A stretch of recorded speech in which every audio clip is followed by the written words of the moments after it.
ನಮಸ್ಕಾರ local people. ಕನ್ನಡದ ಅತಿ ದೊಡ್ಡ reality show Bigg Boss season 12 grand opening ರಿವ್ಯೂಗೆ ಸ್ವಾಗತ ಆ್ಯಂಡ್ ವೆಲ್ಕಮ್.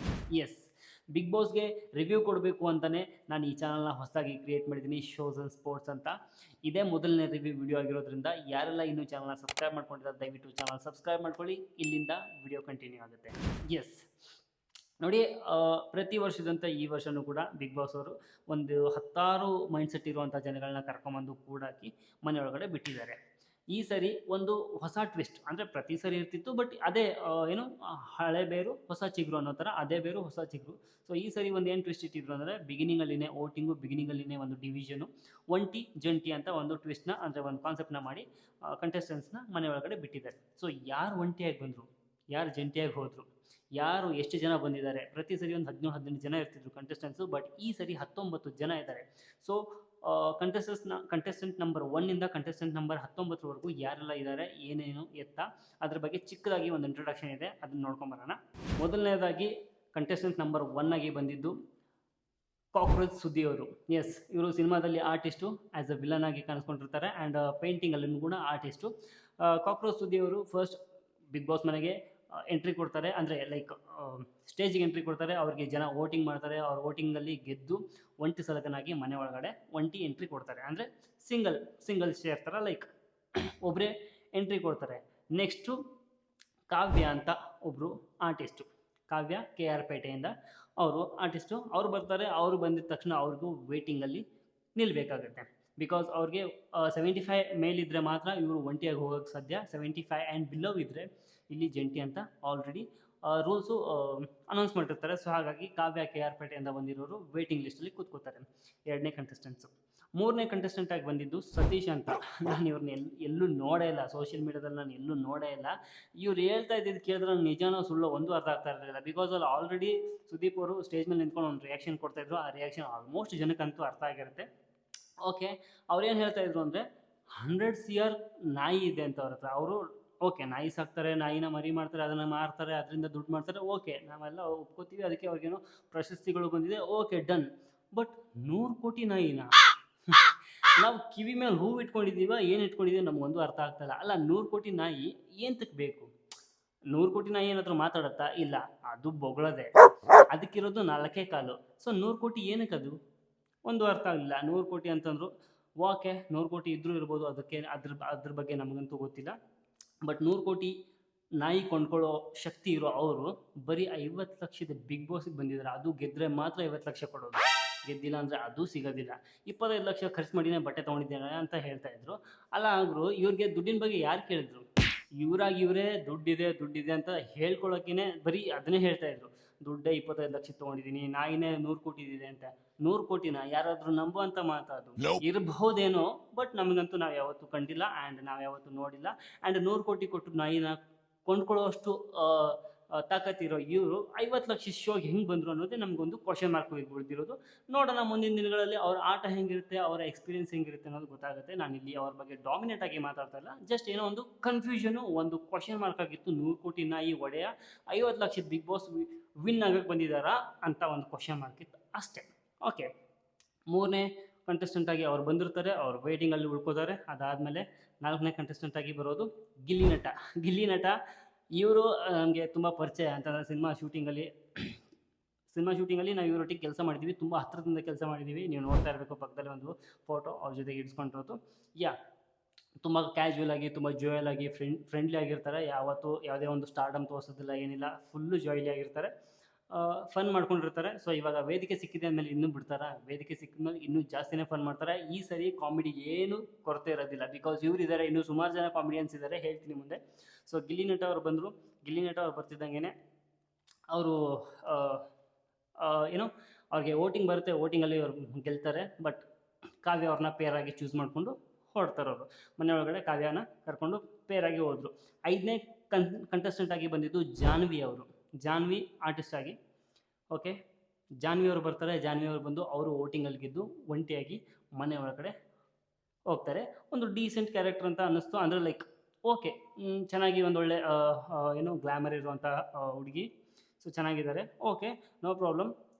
ಇದರಿಂದ ಇವರಿಂದ ಲೈಕ್ ಮನೆಯವ್ರಿಗೆ ಮನೆಯಿಂದ ಅವ್ರಿಗೆ ಯಾವ ಥರ ಏನು ಬೆನಿಫಿಟ್ಟು ಅಥವಾ ಏನು ಜಗಳಗಳು ಅಥವಾ ಏನು ಕ್ರಶ್ಶು ಇನ್ನೊಂದು ಮತ್ತೊಂದು ಕರ್ನಾಟಕ ಕ್ರಶ್ಶು ಅದೇನೇನಾಗುತ್ತೋ ಗೊತ್ತಿಲ್ಲ. ನೋಡೋಣ ಮುಂದಿನ ದಿನಗಳಲ್ಲಿ. ಜಾನ್ವಿ ಅವರು ಒಂಟಿಯಾಗಿ ಮನೆಯೊಳಗಡೆ ಹೋದರು. 6ನೇ ಕಂಟೆಸ್ಟೆಂಟ್ ಆಗಿ ಬಂದಿದ್ದು ಧನುಷ್ ಅವರು ಆರ್ಟಿಸ್ಟು. ಸೊ ಇವರು ಕೂಡ ಒಂಟಿಯಾಗಿಯೇ ವೋಟಿಂಗ್ನ ಗೆದ್ಕೊಂಡು ಒಂಟಿಯಾಗಿಯೇ ಮನೆಯೊಳಗಡೆ ಎಂಟ್ರಿ ಕೊಡ್ತಾರೆ. ಸೊ ಇದಾದಮೇಲೆ ಚಂದ್ರಪ್ರಭಾ ಅವರು ಕಾಮಿಡಿಯನ್. ಎಸ್, ನೀವೆಲ್ಲ ನೋಡಿರ್ತೀರ ಟಿ ವಿ ಶೋಸ್ಗಳಲ್ಲಿ, ಕಾಮಿಡಿ ಶೋಸ್ಗಳಲ್ಲೆಲ್ಲ ನೀವು ನೋಡಿರ್ತೀರ ಚಂದ್ರಪ್ರಭಾ ಅವ್ರನ್ನ. ಅವ್ರು ತುಂಬ ಚೆನ್ನಾಗಿ ಕಾಮಿಡಿ ಮಾಡ್ತಾರೆ. ನಾನು ಆಗಲೇ ಹೇಳಿದೆ, ಈ ಸರಿ ಈ ಬಿಗ್ ಬಾಸಲ್ಲಿ ಕಾಮಿಡಿಗೇನು ಕೊರತೆ ಇಲ್ಲ. ಬಿಕಾಸ್ ಗಿಲ್ಲಿ ನಟ ಅವರಿದ್ದಾರೆ, ಚಂದ್ರಪ್ರಭಾ ಅವರಿದ್ದಾರೆ, ಇವರಿಬ್ಬರೇ ಸಾಕು ಇಡೀ ಮನೆನ ತಿಂದಾಕ್ಬಿಡ್ತಾರೆ. ಇವರು ಚೆನ್ನಾಗಿ ಕಾಮಿಡಿ ಮಾಡ್ತಾರೆ, ಸೂಪರ್. ಚಂದ್ರಪ್ರಭಾ ಅವರು ಬರ್ತಿದ್ದಂಗೆ ಅವರು ವೋಟಿಂಗಲ್ಲಿ ಗೆದ್ಕೊಂಡು ಸತೀಶ್ ಅವ್ರನ್ನ ಪೇರಾಗಿ ಕರ್ಕೊಂಡು ಮನೆ ಒಳಗಡೆ ಹೋದರು. ಯಾರು? ಅದೇ ನಾಯಿ 100 ಕೋಟಿ ನಾಯಿ ಒಡೆಯ ಸತೀಶ್ ಅವರು. ಅವ್ರನ್ನ ಕರ್ಕೊಂಡು ಚಂದ್ರಪ್ರಭಾ ಅವರು ಮನೆ ಒಳಗಡೆ ಪೇರಾಗಿ ಹೋದರು. Like okay. ನೆಕ್ಸ್ಟ್ 8ನೇ ಕಂಟೆಸ್ಟೆಂಟ್ ಆಗಿ ಬಂದಿದ್ದು ಮಂಜು ಭಾಷಿಣಿ ಅಂತ. ಇವರು ಆರ್ಟಿಸ್ಟು. ಒಂದು ಡೀಸೆಂಟ್ ಕ್ಯಾರೆಕ್ಟ್ರು. ಓಕೆ, ಒಂದು ಮನೆಗೆ ಒಂದು ತಾಯಿ ಲೈಕ್ ಆ ಥರ ಒಂದು ಫೀಲ್ ಕೊಡ್ತಾರೆ. ಓಕೆ, ಮಂಜು ಭಾಷಿಣಿ ಅವ್ರು ಬರ್ತಾರೆ. ಅವ್ರು ಬರ್ತಿದ್ದಂಗೆ ಅವ್ರಿಗೆ ವೋಟಿಂಗ್ ಆಗುತ್ತೆ. ಅವ್ರಿಗೆ ವೋಟಿಂಗ್ ಆದಮೇಲೆ ಅವರು ಒಂಟಿನೋ ಜಂಟಿನೋ ಅಂತ ಡಿಸೈಡ್ ಮಾಡೋಷ್ಟೊತ್ತಿಗೆ ಅವ್ರು ಆಲ್ರೆಡಿ ವೇಟಿಂಗಲ್ಲಿ ಉಳ್ಕೋತಾರೆ. ಸೊ ಅದೊಂದು ವೇಟಿಂಗು. ಅದಾದಮೇಲೆ 9ನೇ ಕಂಟೆಸ್ಟೆಂಟ್ ಆಗಿ ಬಂದಿದ್ದು ರಾಶಿಕಾ ಶೆಟ್ಟಿ. ಇವರು ಹೀರೋಯಿನ್ ಆಗಿ ಇತ್ತೀಚೆಗಷ್ಟೇ ಒಂದು ಮನದ ಕಡಲು ಅಂತ ಸಿನಿಮಾ ಮಾಡಿದ್ದಾರೆ ರಾಶಿಕಾ ಶೆಟ್ಟಿ ಅವರು ಬಂದು ಅವರು ವಿನ್ ಆಗ್ತಾರೆ. ವೋಟಿಂಗಲ್ಲಿ ವಿನ್ ಆಗಿದ ತಕ್ಷಣ ಮಂಜು ಭಾಷಿಣಿ ಅವ್ರನ್ನ ಪೇರಾಗಿ ಕರ್ಕೊಂಡು ಅವ್ರನ್ನ ಮನೆಯೊಳಗಡೆ ಹೋಗ್ತಾರೆ. ಸೊ ಇದು ರಾಶಿಕಾ ಶೆಟ್ಟಿ ಆ್ಯಂಡ್ ಮಂಜು ಭಾಷಿಣಿ ಅವರ ಪೇರ್ ಆಯಿತು. ಇಲ್ಲಿಗೆ 9 ಕಂಟೆಸ್ಟೆಂಟ್ಸ್ ಅನ್ನೋಷ್ಟೊತ್ತಿಗೆ. ನೆಕ್ಸ್ಟ್ 10ನೇ ಕಂಟೆಸ್ಟೆಂಟು ಶ್ರೀಕಾಂತ್ ಅವರು. ಅಭಿಷೇಕ್ ಶ್ರೀಕಾಂತ್ ಅಂತ ಇವರು ಬರ್ತಾರೆ. ಅಭಿಷೇಕ್ ಶ್ರೀಕಾಂತ್ ಅನ್ನೋರು ಇವರು ಓಕೆ ವಾವ್ ಅಂದರೆ ಒಂದೊಳ್ಳೆ ಟಫ್ ಕಾಂಪಿಟೇಟರ್ ಲೈಕ್ ಆ ಥರ ಅನಿಸುತ್ತೆ ನನಗೂ. ನೋಡೋಕ್ಕೆ ಒಂದೊಳ್ಳೆ ಪರ್ಸ್ನಾಲಿಟಿ, ಚೆನ್ನಾಗಿ ಮಾತಾಡ್ತಾರೆ, ಡೀಸೆಂಟ್ ಆಗಿದ್ದಾರೆ. ಓಕೆ, ಬಟ್ ಇವ್ರಿಗೆ ವೋಟಿಂಗಲ್ಲಿ ವೇಟಿಂಗ್ ಅಂತ ಬರುತ್ತೆ. ಸೊ ವೆಯ್ಟ್ ಮಾಡಬೇಕಾಗುತ್ತೆ. ಸೊ ಅವ್ರು ವೆಯ್ಟ್ ಮಾಡ್ತಾರೆ. ಇನ್ನು 11ನೇ ಕಂಟೆಸ್ಟೆಂಟ್ ಆಗಿ ಬಂದಿದ್ದು ಮಲ್ಲಮ್ಮ. ನಾನು ಇವ್ರನ್ನ ಲೈಕ್ ಸೋಷಿಯಲ್ ಮೀಡ್ಯಾದಲ್ಲಿ ನೋಡಿದ್ವಿ, ಬಟ್ ಜಾಸ್ತಿ ಅಷ್ಟೊಂದೇನು ಏನೋ ಕ್ಯಾಶುವಲ್ ಆಗಿ ಬರುತ್ತೆ ಹೋಗುತ್ತೆ ಅಂತ ಅಂದ್ಕೊಂಡು ನಾವು ಸುಮ್ಮನೆ ಆಗಿದ್ವಿ. ಬಟ್ ಇಷ್ಟರ ಮಟ್ಟಿಗೆ ಸದ್ದಾಗುತ್ತೆ, ಇಷ್ಟರ ಮಟ್ಟಿಗೆ ಪಾಪ್ಯುಲಾರಿಟಿ ಸಿಗುತ್ತೆ ಇವರಿಗೆ, ಇಂಥ ಒಂದು ಒಳ್ಳೆ ವೇದಿಕೆ ಸಿಗುತ್ತೆ ಅಂತ ನಾವು ಯಾವತ್ತೂ ಅಂದ್ಕೊಂಡಿರಲಿಲ್ಲ. ಆ್ಯಂಡ್ ಎಲ್ಲೂ ವೈರಲ್ ಕೂಡ ಆಗಿರಲಿಲ್ಲ ಇವ್ರು ಬಿಗ್ ಬಾಸ್ ಮನೆ ಒಳಗಡೆ ಬರ್ತಾರೆ ಅಂತ. ಮಲ್ಲಮ್ಮ ಅವರು ಸೋ ಇನ್ನೋಸೆಂಟ್ ಅಂದರೆ ಲೈಕ್ ಅವರು ಒಂದು ಏಜ್ಡ್ ಪರ್ಸನ್ ಆದರೂ ಕೂಡ ಉತ್ತರ ಕರ್ನಾಟಕದವರು ಏಜ್ಡ್ ಪರ್ಸನ್ನು. ಏನೋ ಒಂದು ಯಾವುದೋ ಒಂದು ಮನೇಲಿ ಕೆಲಸ ಮಾಡ್ತಾಯಿದ್ರು. ಹಂಗೆ ಏನೋ ಮಾತಾಡ್ತಾ ಆ ವಿಡಿಯೋನ ವೈರಲ್ ಮಾಡಿದ್ದಾರೆ ಜನ. ವೈರಲ್ ಮಾಡಿದ್ದಕ್ಕೆ ಅದು ಅವ್ರನ್ನ ಇಲ್ಲಿವರೆಗೂ ಕರ್ಕೊಂಬಂದು ನಿಲ್ಲಿಸಿದೆ. ಅದಕ್ಕೆ ಸಾಕ್ಷಿಯಾಗಿದ್ದು ಅವ್ರ ಕೆಲ್ಸಕ್ಕೆ ಇಟ್ಕೊಂಡಂಥ ಓನರು ಮೇಡಮು. ಸೊ ಇವರೆಲ್ಲ ನೋಡಿ, ಅದಕ್ಕೆ ಹೇಳೋದು ಒಳ್ಳೆಯವ್ರಿಗೆ ಒಳ್ಳೆಯದೇ ಆಗುತ್ತೆ ಅಂತ. ಅವ್ರು ಒಳ್ಳೆತನದಿಂದ ಒಳ್ಳೆ ಮೈಂಡ್ಸೆಟ್ಟಲ್ಲಿ ಅವ್ರಿಗೆ ಕೆಲಸಕ್ಕೆ ಇಟ್ಕೊಂಡು ಅವ್ರ ಜೊತೆಗೆ ಖುಷಿಯಾಗಿ ಜಾಯಲ್ ಆಗಿದ್ದಕ್ಕೆ ಅವರ ಒಂದು ಒಳ್ಳೆತನ ಅವ್ರನ್ನ ಇಲ್ಲಿ ಈ ಹಂತಕ್ಕೆ ನಾಟ್ ಓನ್ಲಿ ಮಲ್ಲಮ್ಮ ಅವ್ರನ್ನ ಅಷ್ಟೇ ಅಲ್ಲದೆ ಅವ್ರನ್ನ ಯಾರು ಕೆಲಸಕ್ಕೆ ಇಟ್ಕೊಂಡಿದ್ರೋ ಆ ಓನರು ಕೂಡ ಸ್ಟೇಜ್ವರೆಗೂ ಬರುವಂಥ ಒಂದು ಸಾಧನೆ ಆಯಿತು. ಓಕೆ, ಮಲ್ಲಮ್ಮ ಅವರು ಒಂಟಿಯಾಗಿ ಬರ್ತಾರೆ. ಲೈಕ್ ಅಂದರೆ ವೋಟಿಂಗಲ್ಲಿ ಗೆದ್ಕೊಂಡು ಒಂಟಿಯಾಗಿ ಮನೆಯೊಳಗಡೆ ಎಂಟ್ರಿ ಕೊಡ್ತಾರೆ. ಅದಾದಮೇಲೆ 12ನೇ ಕಂಟೆಸ್ಟೆಂಟ್ ಆಗಿ ಬಂದಿದ್ದು ಅಶ್ವಿನಿ ಲಕ್ಷ್ಮಿ ಅಂತ. ಇವರು ಬರ್ತಾರೆ. ಇವ್ರು ಬಂದಿದ ತಕ್ಷಣ ಅಭಿಷೇಕ್ ಶ್ರೀಕಾಂತ್ ಅವರು ಏನು ಮೀಟಿಂಗಲ್ಲಿದ್ರಲ್ಲ ಅವ್ರನ್ನ ಕರ್ಕೊಂಡು ಅಶ್ವಿನಿ ಲಕ್ಷ್ಮಿ ಅವರು ಪೇರಾಗಿ ಮನೆಯೊಳಗಡೆ ಹೋಗ್ತಾರೆ. ಅಶ್ವಿನಿ ಲಕ್ಷ್ಮಿ ಅವರು ಓಕೆ ಒಂದು ಟಫ್ ಕಾಂಪಿಟೇಟರ್ ಅಂತ ಅನಿಸುತ್ತೆ. Okay, done. ನೋಡೋಣ ಮುಂದಿನ ದಿನಗಳಲ್ಲಿ ಹೇಗೆ ಏನು ಎತ್ತ ಅವರ ಕಣ್ಣೀರು ಗೊಳಾಟ ಅವೆಲ್ಲ ಯಾವ ಥರ ಇರುತ್ತೆ, ಕಿರ್ಚಾಟ ನೋಡಬೇಕಾಗತ್ತೆ. 13ನೇ ಕಂಟೆಸ್ಟೆಂಟ್ ಆಗಿ ಮನೆಯೊಳಗಡೆ ಎಂಟ್ರಿ ಕೊಟ್ಟಿದ್ದು ಅಂದರೆ ಸ್ಟೇಜ್ಗೆ ಎಂಟ್ರಿ ಕೊಟ್ಟಿದ್ದು ಧ್ರುವಂತ್ ಅಂತ. ಫಿಟ್ ಆ್ಯಂಡ್ ಫೈನ್ ಆಗಿದ್ದಾರೆ. ಒಳ್ಳೆ ಟಫ್ ಕಾಂಪಿಟೇಟರ್ ಅಂತ ಅನಿಸುತ್ತೆ. ಡಿಸಿಪ್ಲಿನ್. ನೋಡೋಣ. ಇವಾಗೆಲ್ಲ ನಾವು ಹಿಂಗೆ ಹೇಳ್ತಾ ಇದ್ದೀವಿ, ಒಂದು ವಾರ ಕಳಿಯೋಷ್ಟೊತ್ತಿಗೆ ಗೊತ್ತಾಗುತ್ತೆ ಒಬ್ಬೊಬ್ರದ್ದು ಒಂದೊಂದು ಕ್ಯಾರೆಕ್ಟ್ರು ಯಾವ ಥರ ಇರುತ್ತೆ, ಏನು ಎತ್ತ ಎಲ್ಲವೂ ಗೊತ್ತಾಗುತ್ತೆ. ಸೊ ಧ್ರುವಂತ್ ಅವರು ಬರ್ತಾರೆ. ಒಳ್ಳೆ ವೋಟಿಂಗ್ನ ಪಡ್ಕೊಂಡು ಒಂಟಿಯಾಗಿ ಮನೆಯೊಳಗಡೆ ಎಂಟ್ರಿ ಕೊಡ್ತಾರೆ. ಅದಾದಮೇಲೆ 14ನೇ ಕಂಟೆಸ್ಟೆಂಟ್ ಆಗಿ ಬಂದಿದ್ದು ರಕ್ಷಿತಾ ಅಂತೆ. ಇವ್ರನ್ನ ನಾನು ಇನ್ಸ್ಟಾದಲ್ಲಿ ಲೈಕ್ ರೀಲ್ಸ್ಗಳಲ್ಲೆಲ್ಲ ನೋಡಿರ್ತೀವಿ.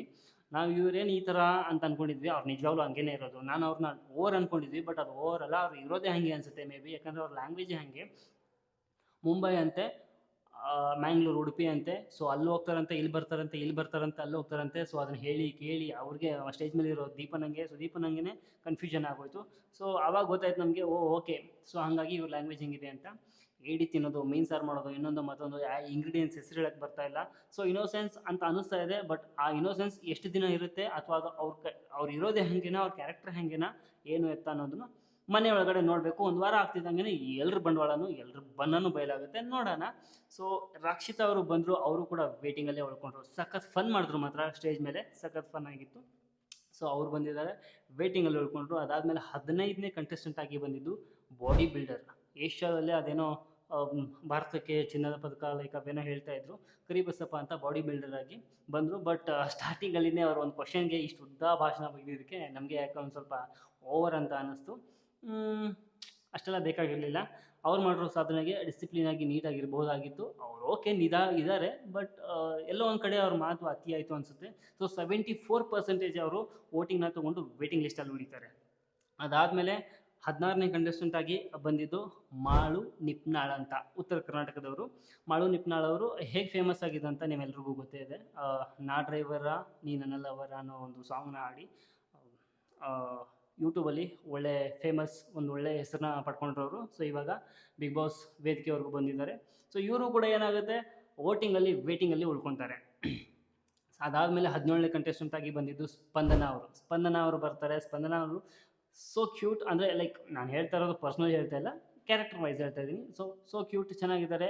ಒಳಗಡೆ ಕ್ರಶ್ಶು ಅದು ಇನ್ನೊಂದು ಮತ್ತೊಂದು ಚೆನ್ನಾಗಿ ಆಟ ಆಡ್ತಾರೆ. ಒಂದೊಳ್ಳೆ ಟಫ್ ಕಾಂಪಿಟೇಟರ್ ಆಗ್ತಾರೆ ಅಂತ ನನಗೆ ಅನ್ನಿಸ್ತಾ ಇದೆ, ಪರ್ಸ್ನಲಿ ಐ ಫೀಲ್. ಆ್ಯಂಡ್ ಇವರು ಕೂಡ ವೇಟಿಂಗ್ ಆಗಿ ಉಳ್ಕೊಳ್ತಾರೆ. ಅದಾದಮೇಲೆ 18ನೇ ಕಂಟೆಸ್ಟೆಂಟ್ ಆಗಿ ಬಂದಿದ್ದು ಅಶ್ವಿನಿ ಗೌಡ ಅವರು ಬರ್ತಾರೆ. ಬರ್ತಿದ್ದಂಗೆ ಅವರು ಒಂದು ಮಾಸ್ ಆಗಿನೇ, ಲೈಕ್ ಮಾಸ್ ಕ್ಲಾಸ್ ಎಲ್ಲ ಮಿಕ್ಸ್ಡ್ ಆಗಿನೇ ಬಂದರು. ಓಕೆ, ಒಂದು ಹೋಮ್ಲಿ ಆಗಲಿ ಮಾಡರ್ನ್ ಆಗಲಿ ತುಂಬ ನೀಟಾಗಿ ಹ್ಯಾಂಡಲ್ ಮಾಡ್ತಾರೆ ಪ್ರತಿಯೊಂದೂ ಸಿಚುವೇಶನ್ನ, ಮೆಚ್ಯೂರ್ಡ್ ಅಂತ ಗೊತ್ತಾಯಿತು.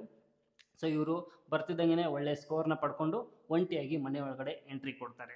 ಇನ್ನು ಫೈನಲ್ ಆಗಿ 19ನೇ ಕಂಟೆಸ್ಟೆಂಟ್ಸ್, ಇವರೇ last contestants, R J Amit ಅಂತ.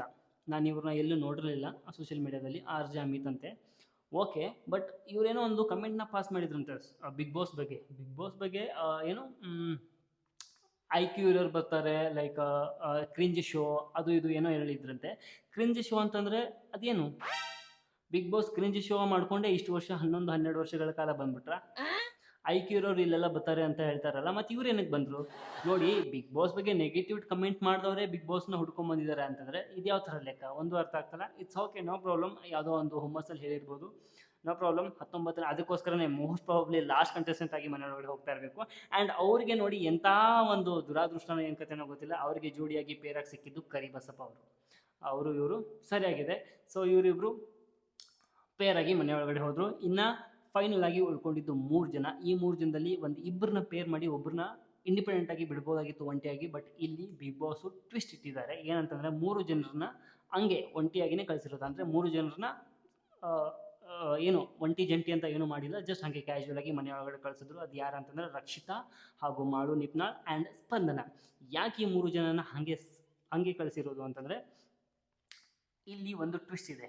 ಆ ಟ್ವಿಸ್ಟ್ ಏನು, ಇದರಲ್ಲಿ ಯಾರಿಬ್ಬರು ಪೇರ್ ಆಗ್ತಾರೆ, ಇನ್ನು ಯಾರು ಒಬ್ಬರು ಒಂಟಿಯಾಗಿರ್ತಾರೆ, ಒಂಟಿ ಯಾರು ಜಂಟಿ ಯಾರು ಅನ್ನೋದು ಗೊತ್ತಿಲ್ಲ. ಆ ಒಂದು ಟ್ವಿಸ್ಟು ಏನಂತ ನಾನು ನೋಡ್ಕೋಬೇಕಂತಂದರೆ ನಾಳೆ ಎಪಿಸೋಡ್ವರೆಗೂ ಕಾಯಲೇಬೇಕು. ಸೊ ನಾಳೆ ಎಪಿಸೋಡಲ್ಲಿ ಆ ಟ್ವಿಸ್ಟ್ ಏನನ್ನೋದು ರಿವೀಲ್ ಆಗುತ್ತೆ. ಅಲ್ಲಿವರೆಗೂ ನೀವು ನನ್ನ ಚಾನಲ್ನ ಯಾರು ಇನ್ನೂ ಮಾಡಿಲ್ಲ, ಚಾನಲ್ ಸಬ್ಸ್ಕ್ರೈಬ್ ಮಾಡ್ಕೊಳ್ಳಿ, ಬೆಲ್ ಐಕನ್ ಒತ್ತಿ. ಯಾಕಂತಂದರೆ ನಾನು ಹಾಕುವಂಥ ಪ್ರತಿಯೊಂದು ಅಪ್ಡೇಟ್ ರಿವ್ಯೂಗಳು ನಿಮಗೆ ರಿವೀಲ್ ಆಗುತ್ತೆ, ಲೈಕ್ ನಿಮಗೆ ನೋಟಿಫಿಕೇಷನ್ಸ್ ಬರುತ್ತೆ. ಸೊ ಹಾಗಾಗಿ ಆದಷ್ಟು ಸಪೋರ್ಟ್ ಮಾಡಿ, ಸಬ್ಸ್ಕ್ರೈಬ್ ಮಾಡಿ. Thank you. ಮತ್ತು ನಾಳೆ ಎಪಿಸೋಡಲ್ಲಿ ಸಿಗೋಣ. ಬಾಯ್.